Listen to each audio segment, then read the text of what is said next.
Taste the Daily. இது தொடர்பான கூடுதல் விவரங்களை தலைமை செய்தியாளர் ஜெயக்குமார் வழங்க கேட்கலாம். வணக்கம் ஜெயக்குமார், விவரம் என்ன?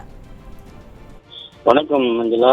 அதாவது தூத்துக்குடி, விருதுநகர், தென்காசி, வேலூர் உள்ளிட்ட இந்த 4 மாவட்டங்களை சார்ந்த 5 லட்சத்துக்கும் மேற்பட்ட இந்த தொழிலாளர்கள் இங்கு இருக்கக்கூடியவர்கள் தீப்பெட்டி தொழிலை நம்பியும், அதே போன்று கோவில்பட்டியை பொறுத்தளவிற்கு கடலை மிட்டாய் தொழிலை நம்பியுமே தங்களுடைய வாழ்வாதாரம் இருக்கிறது. ஏறக்குறைய இந்த கடலை மிட்டாயில் 90% மேற்பட்ட பெண்கள் அதனை நம்பியே தங்களுடைய வாழ்வாதாரத்தை அவர்கள் செய்து வருகிறார்கள். எனவே இந்த கோவில்பட்டி கடலை மிட்டாய் உற்பத்தியாளர் சங்கத்தின் சார்பிலே பல கோரிக்கைகள் இன்றைக்கு அதிமுக பொதுச் செயலாளர் வைக்கப்பட்டது. 2020ஆம் ஆண்டு அனைத்து இந்திய அண்ணா திராவிட முன்னேற்ற கழகத்துடைய பொதுச் செயலாளர் புரட்சித் தமிழர் எடப்பாடி கே பழனிசாமி அவர்கள் முதலமைச்சராக இருந்தபோது கடலை மிட்டாய்க்கு புவிசார் குறியீடு வழங்கப்பட்டது. அதற்கு மிகப்பெரிய ஒரு நன்றியை அப்போதைய அமைச்சராக இருந்த கடம்பூர் ராஜு அவர்களுக்கும் அதே போன்று அதிமுக பொதுச் செயலாளர்களுக்கும் நன்றி தெரிவித்துக் கொண்டார்கள். கோவில்பட்டி கடலை மிட்டாய் உற்பத்தியாளர் தொழிலாளர்கள் தொடர்ந்து இதனால் நாங்கள் மிகப்பெரிய அளவிலே பயனடைந்தோம் என்கிற கோரிக்கை அவர்களுக்கு வைத்தார்கள். தற்போது நீங்க 2026 அதிமுக கண்டிப்பாக அரியணை ஏறும், ஆட்சி அமைக்கும், எங்களுடைய ஆதரவு முழுமையாக நாங்கள் தருகிறோம் என்று அந்த சங்கத்தை சார்ந்தவர்கள் வைத்திருக்கிறார்கள்.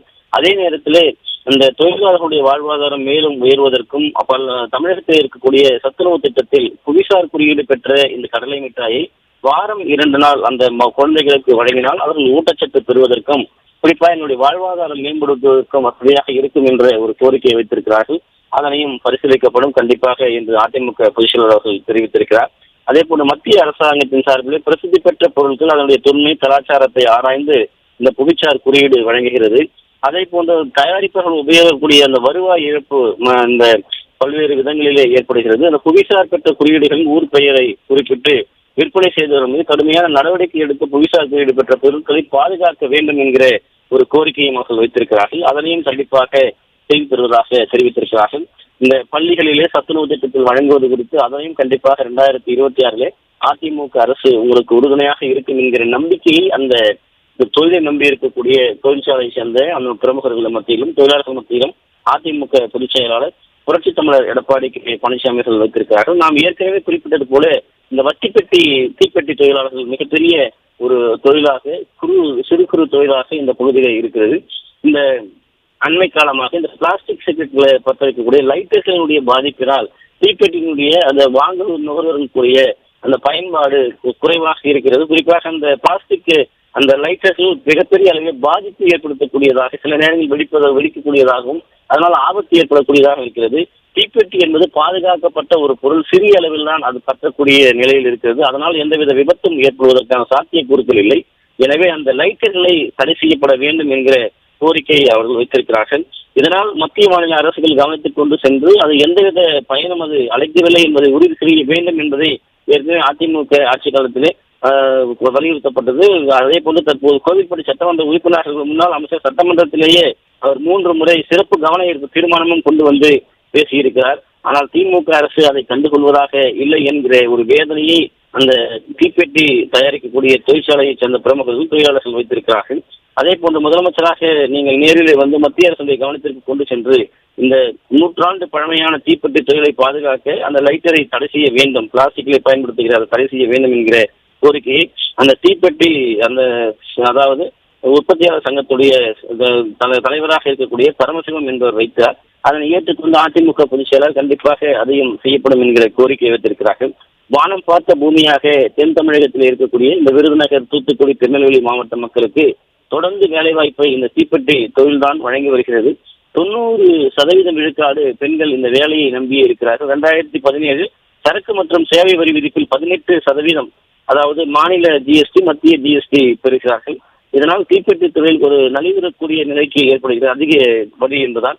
எனவே 1/4/2020 12 விழுக்காடு வரியாக குறைக்க செய்து தீப்பெட்டி தொழிலையும் அதில் ஈடுபட்டுள்ள தொழிலாளர்களையும் பாதுகாத்து கொடுத்தமைக்கு தங்களுடைய நன்றியை அனைத்து இந்திய அண்ணா திராவிட முன்னேற்ற கழகத்துடைய பொதுச் செயலாளர் புரட்சித் தமிழர் எடப்பாடி கே பழனிசாமி அவர்களுக்கு வைத்திருக்கிறார்கள்.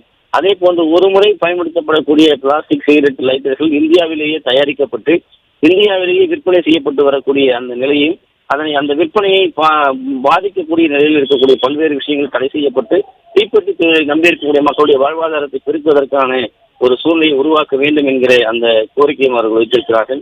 இந்த பிரச்சனை தொடர்பாக ஏற்கனவே பலமுறை அரசுகள் கோரிக்கை வைத்தும் கூட கண்டுகொள்ளவில்லை. நீங்கள் தான் அதனை கனிவோடு பரிசீலிக்க வேண்டும் என்கிற கோரிக்கை வைத்திருக்கிறார்கள். அதே போன்று இங்க இருக்கக்கூடிய கிறிஸ்துவ சபையைச் சேர்ந்தவர்கள் தங்களுடைய கோரிக்கையை ஐக்கிய கிறிஸ்துவ சபையைச் சேர்ந்தவர்கள் அவர்களும் இஸ்லாமிய இந்த கிறிஸ்துவ மக்களுக்கு சிறுபான்மை மக்களுக்கு எப்படி அனைத்து இந்திய அண்ணா திராவிட முன்னேற்ற கழகம் பாதுகாப்பாக இருந்தது, பாதுகாப்பாக இருப்பதாக கூறிக்கொண்டு இன்றைக்கு மக்களை எப்படி ஆளுகிற திமுக அரசு சிறுபான்மை மக்களுக்கு வஞ்சனைகள் செய்கிறது, வஞ்சித்து வருகிறது என்பதை அவர்கள் பதிவு செய்தார்கள்.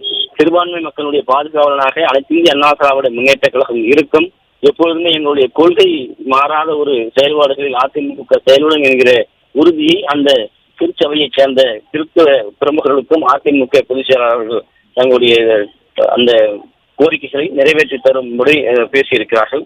அதே போல இங்கு இருக்கக்கூடிய இந்த மண்ணிலே இருக்கக்கூடிய அனைத்து பிரச்சனைகளுக்கும் தீர்வு காணப்படும், தீப்பெட்டி கடலை மிட்டாயை பாதுகாக்கக்கூடிய நடவடிக்கைகள் என்னவோ அதையெல்லாம் செய்து கொடுக்கப்படும் என்கிற உறுதிமொழியை அதிமுக பொதுச் செயலாளர் புரட்சித் தலைவர் எடப்பாடி கே பழனிசாமி அவர்கள் வைத்திருக்கிறார்கள். இந்த நிகழ்ச்சியின் போது இந்த பல்வேறு அமைப்புகளை சார்ந்தவர்களோடு அனைத்து இந்திய அண்ணா திராவிட முன்னேற்ற கழகத்துடைய முன்னாள் அமைச்சர், தூத்துக்குடி வடக்கு மாவட்ட கழக செயலாளர் கடம்பூர் ராஜு, அதே போன்ற முன்னாள் அமைச்சர்களாக இருக்கக்கூடிய RV உதயகுமார், அதே போன்ற விஜயபாஸ்கர் ஆகியோர் இந்த நிகழ்ச்சியிலே பங்கேற்றது குறிப்பிடத்தக்கது. விரிவான விவரங்களை வழங்கியமைக்கு நன்றி ஜெயக்குமார்.